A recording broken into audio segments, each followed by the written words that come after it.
بسم اللہ الرحمن الرحیم۔ ناظرین، آج ہم بات کریں گے کہ دنیا بھر میں ٹرانسجینڈر کو شادیوں کی اجازت دی گئی ہے اور پاکستان میں بھی اس طرح کا کوئی بل چل رہا تھا۔ اس کا بھی مقصد یہ تھا کہ ٹرانسجینڈرز کو شادیوں کی اجازت دی جائے۔ اسلام میں تو یہ غلط ہے، شریعت سے تو یہ کی روح سے تو یہ بالکل غلط ہے، پاکستان کے آئین کے تحت بھی یہ غلط ہے، لیکن دنیا بھر میں ان ٹرانسجینڈرز کو شادیوں کی اجازت ہے۔ امریکہ اور یورپ کے بے شمار ممالک ایسے ہیں، اکثر یورپی ممالک ایسے ہیں جہاں پر ٹرانسجینڈر کو باقاعدہ شادیوں کی اجازت دی جا چکی ہے۔ چند سال قبل کینیڈا کی پارلیمنٹ نے ٹرانسجینڈر کی شادیوں کو جائز قرار دینے کے لیے ایک بل کی منظوری دی تھی۔ اس میں بھی قدامت پسند اور مذہبی گروپ سے تعلق رکھنے والے ارکان پارلیمنٹ نے اس بل کی بھرپور مخالفت کی تھی، مگر قانون ساز اسمبلی کے ارکان کی اکثریت نے اس بل کی حمایت کی۔ 308 ارکان پر مشتمل ایوان میں سے 158 ارکان نے حمایت جبکہ 138 ارکان نے مخالفت میں ووٹ دیے تھے۔ بیلجیم اور ہالینڈ کے بعد کینیڈا تیسرا ملک تھا جہاں ٹرانسجینڈر کی شادیوں کو جائز قرار دیا گیا تھا۔ اس کے علاوہ اسی سال اسپین کی پارلیمنٹ نے بھی ٹرانسجینڈر کی شادیوں کے بارے میں بل کی منظوری دی تھی، جس کے بعد انہیں قانونی حیثیت مل گئی شادیاں کرنے کی۔ اسپین کی پارلیمنٹ کے 350 ارکان میں سے 147 نے اس بل کی مخالفت کی تھی جبکہ 187 ارکان نے اس بل کی حمایت میں ووٹ دیا تھا۔ اس بل میں ٹرانسجینڈر کو بچے گود لینے اور وراثتی حقدار بنانے کی اجازت بھی دی گئی تھی۔ اسپین کے وزیر اعظم نے اس بل کی منظوری کو خوشائن قرار دیا تھا اور کہا تھا کہ اسپین ٹرانسجینڈرز کی شادیوں کو قانونی حیثیت دینے والا پہلا ملک تو نہیں بن سکا، لیکن ہم آخری ملک بھی نہیں جہاں ان کی شادیوں کو جائز قرار دیا گیا ہے۔ اس کے بعد جنوبی افریقہ نے بھی ٹرانسجینڈر کی شادیوں کے متنازع بل کی منظوری دی۔ اس بل میں 230 ارکان پارلیمنٹ نے حمایت کی جبکہ صرف 41 ارکان نے اس بل کی مخالفت کی تھی۔ دوسری طرف چند سال قبل متحدہ عرب امارات میں 12 ٹرانسجینڈر کو عدالت میں پیش کیا گیا اور ان پر الزام تھا کہ انہوں نے آپس میں شادیاں کی ہیں۔ عدالت نے انہیں 1 سے 5 سال تک کی قید کی سزائیں سنائیں۔ ان میں جو کچھ لوگ گرفتار ہوئے تھے ان میں سے 14 افراد کو بے گناہ قرار دے کر رہا کیا گیا، لیکن 11 نے اس جرم کا ارتکاب کیا تھا۔ ان میں سے ایک بھارتی، 3 عرب ریاستوں کے اور باقی سب متحدہ عرب امارات کے رہائشی تھے۔ اور جب ان کو گرفتار کیا گیا تھا تو اس وقت یہ تمام لوگ خواتین کے لباس میں ملبوس تھے اور انہوں نے میک اپ کر رکھا تھا، اور پھر امریکہ نے ان گرفتاریوں کی مذمت کی تھی۔ ہم نے یہ کبھی نہیں سوچا کہ یہ مخنث کا روپ دھار کر ہمارے معاشرے میں جو بیرار بھی پھیلا رہے ہیں، یہ ہماری آنے والی نسلوں کے لیے کتنا نقصان دہ ہو سکتا ہے۔ ہم یہ سمجھتے ہیں کہ انہوں نے اپنے ساتھ ظلم کیا ہے، یہ ایک الگ سے کمیونٹی کی طرح یہ رہ رہے ہیں، ہمیں ان سے کوئی خطرہ نہیں ہے، لیکن حقیقت اس کے برعکس ہے، ہمیں ان سے بہت خطرہ ہے۔ یہ جو دربان گزرے ہیں، یہ جو ٹرانسجینڈرز ہیں، یہ سب سے زیادہ خطرہ ہے ہمارے معاشرے کے لیے، ہمارے آنے والی نسل کے لیے، کیونکہ جو پیدائشی طور پر مخنث ہیں وہ اپنے آپ کو سب سے الگ تھلگ رکھتے ہیں،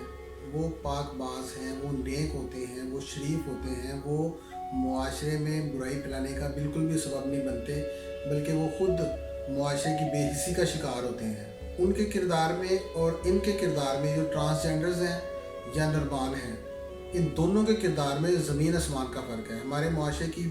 تباہی کا باعث ہی یہ، اگر آنے والے وقت میں خدا نخواستہ ایسا ہوا تو یہ لوگ بنیں گے۔ جن دنوں میں میں اپنی کتاب لکھ رہا تھا اور اس کے لیے ریسرچ کر رہا تھا، مواد اکٹھا کر رہا تھا، ان تمام کیٹیگری کے لوگوں سے ملنے کی کوشش کر رہا تھا، تو سب سے ملاقات ہوئی، سب سے انٹرویوز کیے، سب سے سوال جواب کیے، لیکن مجھے جو اصل مخنث تھے ان سے ملنے میں انتہائی دشواری پیش آئی۔ پہلے مجھے پتہ چلا، میں نے کھوج لگائی کہ ایک فلاں جگہ پر مخنث رہتے ہیں، پیدائشی طور پر جو ہجڑے ہیں وہ رہتے ہیں۔ میں ان کے گھر گیا، 2-3 دفعہ ان کی دستک دی، وہ لوگ باہر آئے، انہوں نے مجھ سے بات کرنے سے انکار کر دیا، اور جب میں نے اصرار کیا، کیونکہ مجھے تو یہی پتہ تھا کہ میں کسی بھی خواجہ سرا کے جو ہمارے معاشرے میں جگہ جگہ مل جاتے ہیں، تو سائڈ پہ لے کے بیٹھ جاؤ، جتنی مرضی باتیں کر لو، تھوڑے سے پیسے بھی دے دو ان کو کہ یہ پکڑو رکھو انٹرویو کرنا ہے، وہ آرام سے آپ کے ساتھ بات کر لیتے تھے، جو سوال پوچھتے تھے اس کا جواب دے دیتے تھے، وہ چلے جاتے تھے۔ تو اسی سوچ کے ساتھ جب میں نے ان کے ساتھ بات کرنے کی کوشش کی تو مجھے بڑی مزاحمت کا سامنا کرنا پڑا، وہ لوگ بات کرنے کے لیے تیار نہیں تھے۔ پھر اس دن مجھے پتہ چلا کہ ان میں اور 2 نمبر خواجہ سراؤں میں فرق کیا ہے۔ جب میں نے اصرار کیا ان سے بات کرنے کے لیے تو انہوں نے کہا کہ اگر آپ نے ہمیں تنگ کیا، اگر آپ نے بار بار ہمارے دروازے پہ دستک دی تو ہم محلے دارے کو اکٹھا کر لیں گے، تو پھر وہ آپ کو ماریں گے بھی، آپ کو یہاں سے بھگا دیں گے۔ تو پھر میں نے ان کی جب یہ بات سنی تو میں وہاں سے چلا گیا، اور پھر میں نے بڑا ایک کسی کو بیچ میں ڈالا، بڑا تلق استعمال کیا، اس سے ملا مختلف لوگوں سے مل کے، تو پھر میں نے ان تک رسائی حاصل کی جن کی وہ عزت کرتے تھے، جن کے ساتھ ان کا ایک اچھا تعلق تھا۔ میں نے ان کے پاس جا کے ان سے بات کی، انہوں نے کہا کہ نہیں، اس نے صرف انٹرویو کرنا ہے، آپ ان کے سے بات کر لیں۔ تو انہوں نے کہا یہ ہمارے لیے غیر ہے، ہم ان سے بات نہیں کریں گے۔ وہ مخنث خواتین تھیں، لیکن انہوں نے پھر جب میں نے ایک سفارش کی یا سفارش کروائی تو اس کے بعد انہوں نے مجھے انٹرویو دیا، میں بیٹھا، بڑی عزت کے ساتھ چائے بھی پیش کی، انہوں نے بٹھایا اور میرے ساتھ باتیں کی، تو پھر مزید حقائق کا پتہ چلا۔ اور یہ جو 2 نمبر خسرے ہیں، نربان ہیں، یہ معاشرے میں ایڈز بھی پھیلا رہے ہیں، معاشرے میں منشیات بھی پھیلا رہے ہیں، پولیس کے یہ ٹاؤٹ ہیں، ہر برائی کے مرتکب یہ ہوتے ہیں، ہر برے کام میں یہ ملوث ہوتے ہیں، اور یہی لوگ پھر لوگوں کے ساتھ، مردوں کے ساتھ شادیاں کرتے ہیں جو شرعی طور پر اور قانوناً جرم ہے، غلط ہے، گناہ ہے۔ یہی وہ لوگ ہیں جو شادیاں کرتے ہیں۔ لاہور میں ایک سائمہ عرف گیدی نام کا بھی ایک خواجہ سرا تھا، جو بڑا اثر و رسوخ بھی تھا اس کا، اور اس کے پاس بہت پیسہ تھا، بہت امیر ہجڑا تھا وہ، اور وہ کئی دفعہ اس نے بیرون ممالک کا سفر صرف اس لیے کیا کہ وہ اپنے آپریشنز کروا سکے، اپنے اندر نسوانیت لانے کے لیے۔ اس وقت پاکستان میں کوئی ایسی جگہ نہیں ہے جہاں پر یہ لوگ نہیں پائے جاتے۔ اگر آپ فگرز دیکھیں کہ آج بھی پاکستان کے اندر کتنی تعداد میں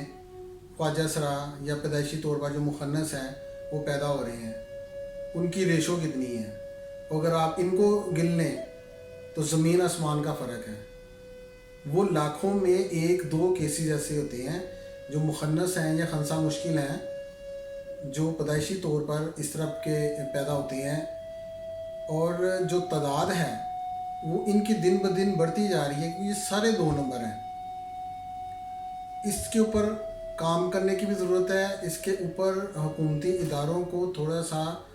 کارکردگی دکھانے کی بھی ضرورت ہے، اور یہ فگرز سامنے لے کے آنے چاہیے کہ اصل پیدائشی جو ہجڑے ہیں،